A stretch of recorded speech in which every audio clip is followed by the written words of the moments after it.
रखन्तु सब देवता सब बुद्धान राशिदा शक्ति भजिते भवतुला रखन्तु ओकास वन्दाम्य भन्ते द्वारतयेन मया कृतं सद्भङ्गपराधं क्षमतं भन्ते तुर्यम् आं भन्ते साधु साधु साधु साधु साधु साधु। नमो तस्स भगवतो रतो सम्मा सम्बुद्धस्स। नमो तस्स भगवतो अरहतो सम्मा सम्बुद्धस्स। नमो तस्स भगवतो अरहतो सम्मा सम्बुद्धस्स। नमो तस्स भगवतो अरहतो सम्मा सम्बुद्धस्स। इमां पंसकुलचिवरं भिक्खुस्स दानं देमं पूजेम अम्हाकं दीर्घरतं हिताय सुखाय निब्बानाय च पचय होतु। आखात भगवता धम्म संतिति काकालिते पसिगोपने पश्चात्तम वेदी तुति सबे बुद्धा बलवत्ता पचित अरहंतान रखं वंदामि सबसो भवतु सब मंगलं रखन्तु सब देवता सब बुद्धान सदा शक्ति भजिते। पुण्य प्रताप से जहाँ तथागत सम्यक संबुद्ध ने पहला उपदेश दिया उस स्थान पर आप आए, दर्शन किए, त्रिशरण पंचशील ग्रहण किए और उसके बाद बुद्ध धम्म संघ के गुणों का स्मरण करते हुए आपने पंचकुल चिवरदान भिक्षु को दान किया। भिक्षु ने ग्रहण करके आपकी हित के लिए, मंगल के लिए, आपकी पारमिता पूर्ण होने के लिए साधु और साधु सब साधु। ये पुण्य माता पिता जी और जितने भी अपने हितैषी हैं उनको अर्पण करने के लिए कुशल कर्म के लिए इस भगवान बुद्ध के सत्य वचन से आप सबका मंगल हो, सबका कल्याण हो, आपकी यात्रा मंगलमय हो। भवतु सब्बा मंगलम, भवतु सब्बा मंगलम, भवतु सब्बा मंगलम। साधु साधु साधु साधु साधु। भवतु सब्बा मंगलम रखन्तु सब देवता सब बुद्धान राशिदा शक्ति भजिते भवतुला रखन्तु। जी भन्ते धम्मशील आपल्यासोबत आहेत। मी जेव्हा सामनेर झालो होतो महिन्याभरासाठी 2021मध्ये, पण त्यांनीच मला या ठिकाणी चिवर दिलं, ह्याच विहारामध्ये, ह्या परिसरामध्ये मी महिनाभर भिक्षू म्हणून होतो. पण ते यासाठी खूप खूप आपलं आम्ही ऋणी आहे. बरेच लोक भन्तेजी सारनाथला येतात, तर सारनाथला येत असताना बरेच श्रद्धाळू किंवा उपासक उपासिका म्हणजे यांनी जेव्हा धम्मयात्रेला येतात तेव्हा त्यांचा हेतू कसा असला पाहिजे? जी भगवान तथागत सम्यक संबुद्धांनी महापरिनिर्वाण सूत्रामध्ये म्हटलं होतं की जरी मी हयातीत जरी नसलो पण तरी माझा हा धम्म हयातीत आहे, म्हणजे त्याच्यावर चालून आपण त्याचं पालन करून आपण बुद्धाला पाहू शकतो. आणि जिथे जिथे भगवान बुद्धाच्या पदस्पर्शानं पवित्र झालेली भूमी आहे त्या भूमीचं दर्शन जीवनामध्ये आवश्यक. राजकुमार राजकुमार्या राजा महाराणी यांनी सर्वांनी त्यांचं दर्शन केलं पाहिजेत. आणि सोबतच जेवढे काही उपासक उपासिका आहेत त्यांनी सुद्धा जीवनामध्ये एक वेळी तरी दर्शन घेतलं पाहिजेत. सारनाथ, बुद्धगया, लुंबिनी, कुशीनगर. आणि आपला हा उद्देश असला पाहिजे की आपलं मन, आपलं चित्त कसं पवित्र झालं पाहिजे, हा त्याचा उद्देश असला पाहिजे. आणि हा धम्मपालनाचा मार्ग सर्वांच्या हितासाठी, सर्वांच्या कल्याणासाठी सुखमय आहे ही भावना असली पाहिजे. आणि हाच आपल्याला ही शिकवण आपल्याला परमपूज्य बाळशास्त्रींनी सुद्धा दिली आहे. साधू साधू बरोबर. बनतेजी इथे मागच्या 40 वर्षापासून म्हणजे बरोबर 40 वर्षापासून या ठिकाणी आहेत. ठीक आहे.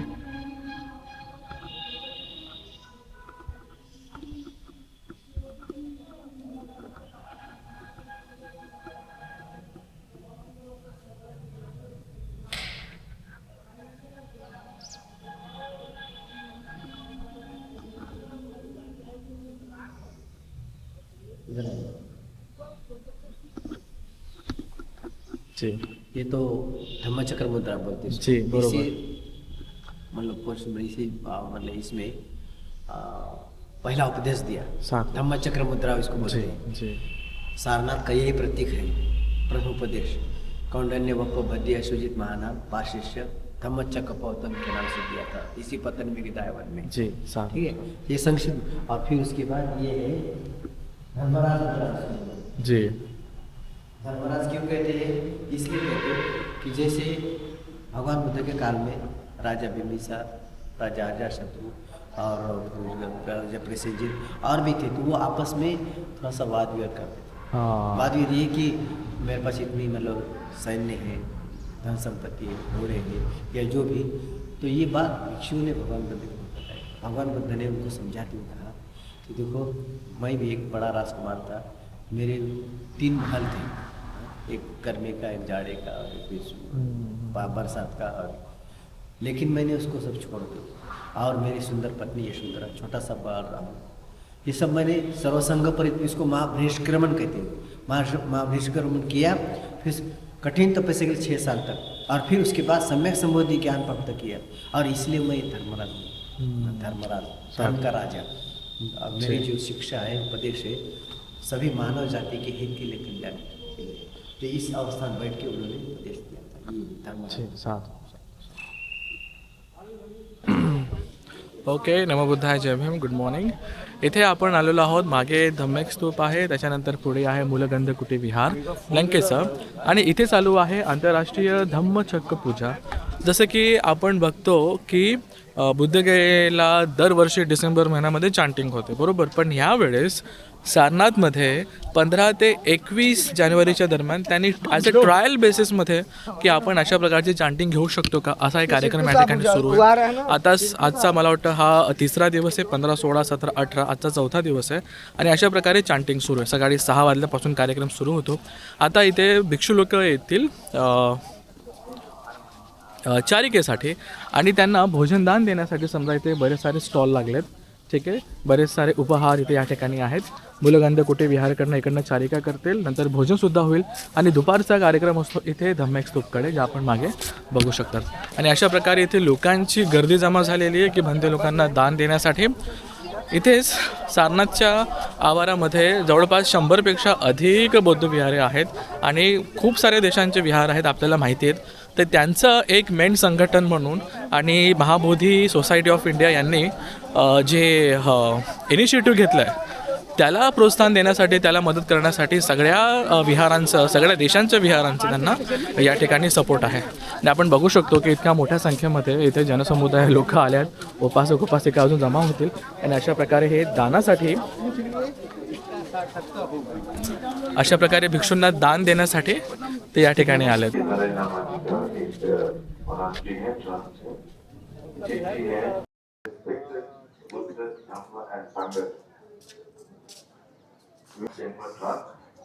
Humbly wish to offer 100 to each and every monk and nun. May all then live in a harmonious society, free from all disease and famine, and may peace, compassion, and wisdom flourish throughout the world. With due respect, Lana Chakra Mandam Jainmagras Tibetan Monastery साधू साधू. ये जो चिट्ठी में बताया एक Tibet monastery है, बुद्ध विहार है, जो दलाई लामा जी का बुद्ध विहार है. उन्होंने ये बात सुनकर, हमारे धर्मचक्र पूजा के बारे में खबर सुनकर, दलाई लामा जी, सोलेनस दलाई लामा जी सबको दान देने के लिए जे अशा प्रकारे आपण बघू शकतो की बराच मोठा संघ आतमध्येही बसला आहे, इथेही बसला आहे. सारनाथच्या आवारातला आणि बाहेर देशातूनही बरेच भिक्षू संघ या ठिकाणी आपल्याला आलेला दिसतो. आता थोड्या वेळामध्ये इथे चारिकेला सुरुवात होईल, आणि आतमध्ये बसले आहेत भंते शिवलीजी. भंते शिवलीजी 2 शब्द बोलत असतील, धम्मदेशना देत असतील इतर सगळ्या आपल्या मान्यवर भिक्षू संघाला. आणि या ठिकाणी आपण इथे येतोय. इथे आहे मूलगंध कुटी विहाराच्या या साईडला. इथे आहे 28 बुद्धांची प्रतिमा, आणि त्याच्या मध्यंतरी आहे या ठिकाणी बोधिवृक्ष. आणि इथेच सकाळी संध्याकाळी खूप चांगल्या प्रकारे 28 बुद्ध परित्यसोबत दीप, पुष्प, गंधपूजा होते.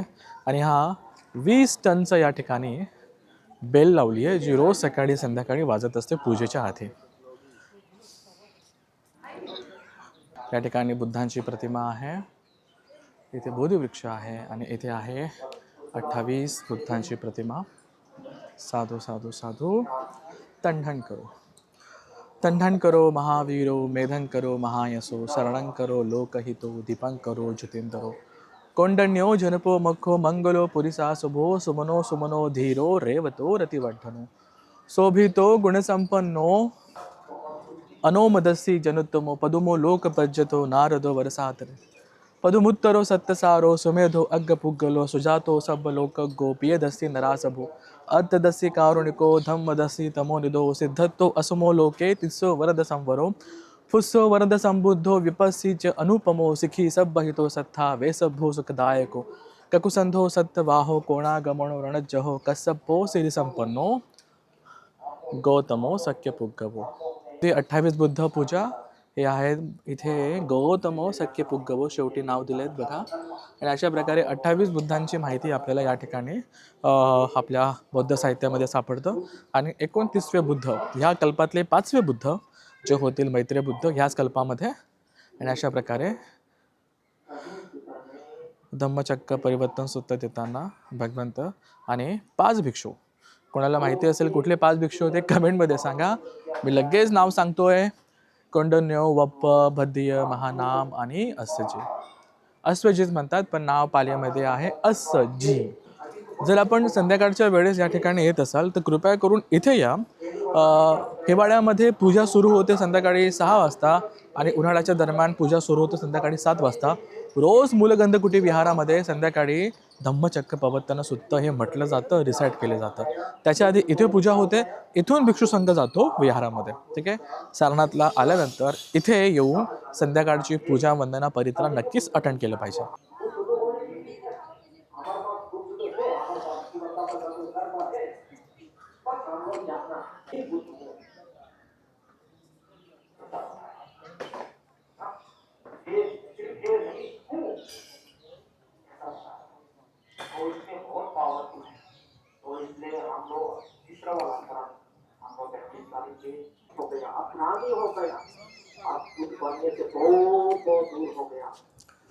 नमो बुद्धाय. जय भीम सगळ्यांना. आपण आलेलो आहोत मूलगंधकुटी या विहारामध्ये. आणि योगायोगाने जेव्हा मी इथे आलो, इथे 15 जानेवारीपासून तर 21 जानेवारीपर्यंत धम्मचक्र पूजा चालू आहे. धम्मचक्र पूजा चालू आहे. फॉर एक्झाम्पल जसं आपल्याकडे डिसेंबर महिन्यामध्ये आपण बुद्धगयेला महिन्याभराचं त्रिपिटक चांटिंग होतं, तसंच आता ॲज अ ट्रायल म्हणून सारनाथमध्ये पहिल्यांदा अशा प्रकारचं ट्रायल करण्यात आलं आहे. आणि त्याला नाव देण्यात आलं आहे धम्मचक्र प्रवर्तन पूजा. समजा आपण बघू शकता भरपूर मोठ्या संख्येमध्ये इथे संघ आहे, मागेसुद्धा संघ आहे या ठिकाणी. आणि या ठिकाणी येऊन आतमध्ये विहारामध्ये बरेच भिक्षू संघ आहेत, उपासक संघ आहे. अशा प्रकारे इथे 7 दिवसांचा हा एक कार्यक्रम आहे. आणि याच्यानंतर सकाळी 6-6:30 वाजल्यापासून पूजा वंदना सुरू होते. प्रवचनाचा कार्यक्रम आहे. इथे आपण भरपूर मोठ्या संख्येमध्ये या ठिकाणी पात्र बघत आहोत. संघ आहे. संघ फक्त थेरवाद परंपरेतलं तर नाही आहे, तर बुद्धगये सारखंच सारनाथमध्ये बरेच देशातले विविध भिक्षू संघाचे विहार आहेत, त्यांचा याला फुल सपोर्ट आहे. आणि अशा प्रकारे सध्या जे इम्पॉर्टंट बनते आहेत या ठिकाणी आहेत उभे. ठीक आहे. जय.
ओके मित्रांनो, नमोबुद्धाय. आपण आलेलो आहोत आता या ठिकाणी धम्मिक स्तूपाकडे. हे आहे धम्मिक स्तूप. इकडनं सुरुवात केल्यानंतर समोरच धर्मराजिक स्तूप आहे. त्याच्या मागे हे समोर जे दिसत आहेत ते आहे मूलगंधकुटी विहार, ज्या ठिकाणी भगवंत पहिला वर्षावास त्या ठिकाणी केला. त्याच्यानंतर त्याच्या मागच्या बाजूला आहे जो सारनाथ पिलर आपण त्याला बोलतो, त्याचे अवशेष. हे आहे धम्मिक स्तूप. आणि हे जे लहान लहान स्तूप या ठिकाणी आपल्याला दिसतात याला म्हणतो आपण मोटिव स्तूप. आता स्तूपाचे 4 प्रकार असतात. पहिलं स्तूप असतं शारीरिक स्तूप. ओके. शारीरिक स्तूप म्हणजे की बुद्धांच्या किंवा अरहंतांच्या धातूवरती जे स्तूप बनलं जातं त्याला आपण म्हणतो शारीरिक स्तूप. नंतर आहे उपभोगिक स्तूप, की जसं अरहंतांनी किंवा बुद्धांनी ज्या ज्या गोष्टींचा वापर केला असेल त्यांचं चिवर पात्र त्याच्यावरती स्तूप बनवणं. नंतर आहे उद्देशिक स्तूप. उद्देशिक स्तूप म्हणजे की एखाद्या ठिकाणी एखादा प्रसंग झाला असेल, एखादी काहीतरी महत्त्वाची घटना झाली असेल, तर त्या उद्देशाने एक स्तूप बनवलं जातं. त्याला म्हटलं जातं उद्देशिक स्तूप. जसं की धम्म एक स्तूप आणि चौथं आहे वोटिव स्तूप. वोटिव स्तूप म्हणजे अरहंतांच्या आठवणीमध्ये स्तूप बनवणं, जे छोट्या छोट्या प्रकारे किंवा अजून मोठ्या साईजमध्ये आपल्याला सापडतं, त्यांना आपण वोटिव स्तूप अशा प्रकारे म्हणतो. आणि या ठिकाणी आपण आलो आहोत धम्मेक स्तूपाच्या नजीक. मित्रांनो, ह्या ठिकाणी आल्यानंतर थोडंसं गांभीर्य असू देऊ, कारण की इथे फक्त तथागत सिद्धार्थ गौतम बुद्ध नाही, तर आतापर्यंत जेवढे बुद्ध झालेत त्या सगळ्या बुद्धांनी इथेच धम्मचक्र प्रवर्तन केलं आहे. आपल्याला असं वाटत असेल की एकच बुद्ध किंवा 28 बुद्ध नाही. आतापर्यंत इतिहासामध्ये या अनगिनत कल्पांमध्ये जेवढे बुद्ध झालेत त्या सगळ्या बुद्धांनी इथेच धम्मचक्र प्रवर्तन केलं आहे. हीच ती जागा आहे. याच ठिकाणी भगवंतांनी पहिल्या 5 भिक्षूला कोंडन्य वप्प भद्दी महानाम अस्सजी यांना धम्म सांगितला, उपदेश केला. मग तो उपदेश होता धम्मचक्र प्रवर्तन सुद्धा. अशा प्रकारे हेच ती जागा. नमोबुद्धाय, जय भीम सगळ्यांना. श्रद्धासंपन्न उपासक उपासिका, सारनाथ या ठिकाणी आपण आलो आहे. आपण मागे बघू शकता धम्मेक स्तूप आहे मित्रांनो. धम्मेक स्तूपाबद्दल सांगायचं झालं तर भगवंतांनी वयवर्ष 29व्या वर्षी घरदार सोडलं. वयवर्ष 35व्या वर्षी ज्ञानप्राप्ती केली बुद्धगया या ठिकाणी. ज्ञानप्राप्ती झाल्यानंतर 7 आठवडे तिथेच थांबले. त्याच्यानंतर त्यांना ब्रह्मयाचन कथा म्हणजे संप्रती ब्रह्माने त्यांना याचना केली की तुम्ही धम्म सांगावा. मग धम्म कोणाला सांगावा? मग त्यांना 2 लोक आठवतात, अलार कलाम आणि उद्दकराम पुत्र. पण अरूप ध्यान केल्यानंतर आता ते अरूप लोकामध्ये गेले आहेत आणि त्यांना धम्म सांगणं कठीण आहे. म्हणून विचार करतात की हो, मग कोण हा धम्म समजू शकेल? तर आधीचे जे 5 ऋषी होते किंवा साधू संत होते जे भगवंतासोबत ध्यान करायचे आधी सिद्धार्थासोबत, त्यांची आठवण झाली. मग ते कुठे? ते आता इसिपतन मेघदायामध्ये आहे. हे सारनाथ इसिपतन मेघदाय या ठिकाणी. त्याच्यानंतर चला आता त्यांना धम्म सांगायला जाऊया. मग भगवंत बुद्धगयापासून इथे सारनाथपर्यंत येतात. समोर 500 मीटरमध्ये एक स्तूप आहे, चौखंडी स्तूप त्याचं नाव आहे.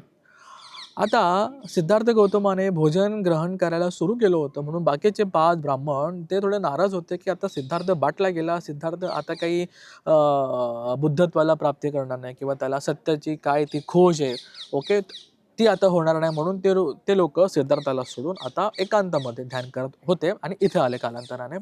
मग भगवंत त्यांना धम्म देण्यासाठी बुद्धगयेहून इथे येतात. चौखंडी स्तूप असं ठिकाण आहे जिथे पहिल्यांदा जे पंचवर्गीय आहेत ते आणि भगवंतांची पहिली भेट होते. होतं असं की त्यांनी असा विचार केलेला असतो की बुद्ध आता सिद्धार्थ तर बाटला केलाय, समजा की सिद्धार्थ आता काही सत्याच्या शोधापर्यंत नाही जाणार. पण दुरून त्यांना दिसतं की सिद्धार्थ म्हणजे बुद्ध येत आहेत.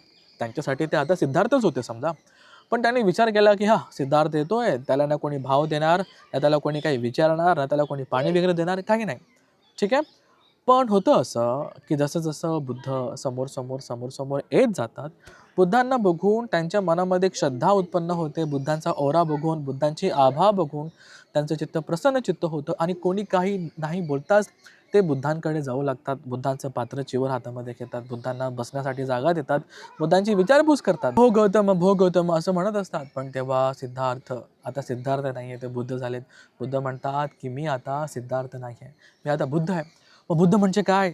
मग बुद्ध म्हणून सांगतात आणि मग तेव्हा भगवंत धम्मचक्र प्रवर्तन सुत्त द्यायला सुरू करतात. मित्रांनो, हीच ती जागा आहे जे मागे आपण स्तूप बघतोय. हीच ती जागा आहे जिथे भगवंतांनी त्यांचं पहिलं सुत्त सांगितलं, धम्मचक्र प्रवर्तन सुत्त. धम्मचक्र प्रवर्तन परिवर्तित केलं, परत सुरू केलं. कधी?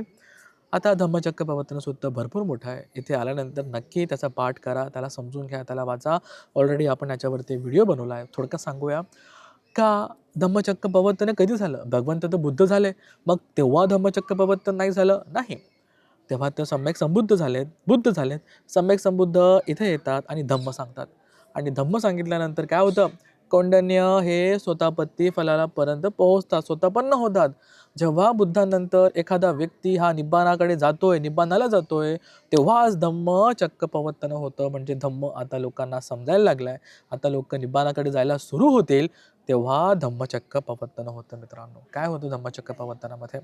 की भगवंतांनी सांगितलं की द्वे मे अंता पब्ब जितेन न सेवितब्बा कथमे द्वे, की एक असा मार्ग आहे की जो एकदम शरीराला त्रास देणारा आहे, एक मार्ग असा, आणि एक मार्ग असा की एकदम सुखात तुपात राहून भिक्षू जीवन जगणं. हे दोन टोकं आहेत. त्या दोघी टकोला न जाता आपण मध्यम मार्ग केला पाहिजे. तर काय मध्यम मार्ग? सम्मा दिट्ठी, सम्मा संकल्पो, सम्मा वाचा, सम्मा कम्मंतो, सम्मा आजीवो, सम्मा वायामो, सम्मा सती, सम्मा समाधी, अर्यो अठ्ठंगिको मग्गो, भगवंत या ठिकाणी सांगतात. बरोबर? अशा प्रकारे हा होता मध्यम मार्ग. अर्यो अठ्ठंगिको मग्ग समजणं आणि चांगल्या चांगल्या प्रकारे त्याला आपल्या जीवनामध्ये उतरवणं फार महत्त्वाचं आहे. मग भगवंत सांगतात 4 आर्य सत्य. बरोबर? दुःख, दुःख समुदय, दुःख निरोध, दुःख निरोधगामिनी पटिपदा. भगवंत दुःख म्हणजे काय सांगतात. बरोबर? जाते दुःख, जरा दुःख, व्याधी दुःख, मरण दुःख, संकेतेन पंचोपदान खंदा दुःख. मग दुःख समुदय सांगतात. काय दुःख समुदय? म्हणजे तण्णा, कामतण्णा, भवतण्णा, विभवतण्णा. दुःख, दुःख समुदय, दुःख निरोध गामिनी पटिपदा चांगल्या प्रकारे समजून सांगतात मित्रांनो. मग दुःख निरोध गामिनी पटिपदा म्हणजे काय? तर हे अर्यो अठ्ठंगिको मग्ग चांगल्या प्रकारे सांगतात. व म्हणतात की मी हे 4 आर्य सत्य मी 3 वेळेस बघितलं. समजा एका वेळेस ते आपण धम्मचक्र प्रवर्तन सूत्रामध्ये खूप चांगल्या प्रकारे सांगितलं आहे की 4 आर्य सत्य मी 12 वेळेस चांगल्या प्रकारे पाहिलं, आणि तेव्हा जाऊन मला कळलं 4 आर्य सत्य नेमकं काय. बरोबर? दुःख, दुःख निरोध, दुःख, दुःख समुदय, दुःख निरोध गामिनी पटिपदा. आणि मग असं सांगत असताना भगवंत असं बोलत असताना भगवंत सांगतात की मी ह्या 4 आर्य सत्यांना खूप चांगल्या प्रकारे ओळखलं, आणि तेव्हाच मला विरजंग वीतमलंग खूप चांगल्या प्रकारे मला सम्मा संबोधी प्राप्त झाली. आणि असं बोलत असताना काय झालं? असं सांगत असताना तिथे बसलेले आयुष्यमान कौंडिन्य हे स्वतःपन्न होतात, आणि तेव्हाच धम्मचक्र प्रवर्तन होतं. आणि हा आवाज देवतांपर्यंत जातो, ब्रह्मलोकांपर्यंत जातो, दशसहस्र लोकधातू हे कंपन पावतात, आणि त्याच ठिकाणी मित्रांनो धम्मचक्र प्रवर्तन होतं. याच ठिकाणी हेच ती जागा होती. इथेच भगवंत बसले होते. इथेच अरहंत, पहिले 5 अरहंत या ठिकाणी बसले होते मित्रांनो. कालांतराने मग पुढच्या दिवशी दुसरं सूत्र सांगितलं जातं. मग कालांतराने यश येतो, यश माता पिता येतात, मग यश मित्र येतात, आणि संघाची स्थापना होते मित्रांनो. हीच ती जागा, हेच ते सारनाथ, जिथे फक्त गौतम बुद्ध नाही, फक्त 28 बुद्ध नाही, तर असंख्य अगिनत अशा सम्यक संबुद्धांनी मित्रांनो याच ठिकाणी येऊन धम्मचक्र प्रवर्तन केलं आहे. या ठिकाणी आपण आलो, या ठिकाणी मी आलो, जे काही दानधर्म केलेलं आहे, भिक्षू संघाला चिवरदान दिलेलं आहे, ह्या पुण्यामध्ये आपण सगळे सामील आहात. खूप खूप धन्यवाद आपल्या सगळ्यांचं. साधुकार आहे. नमो तस्स भगवतो वरहतो सम्मा संबुद्धस्स.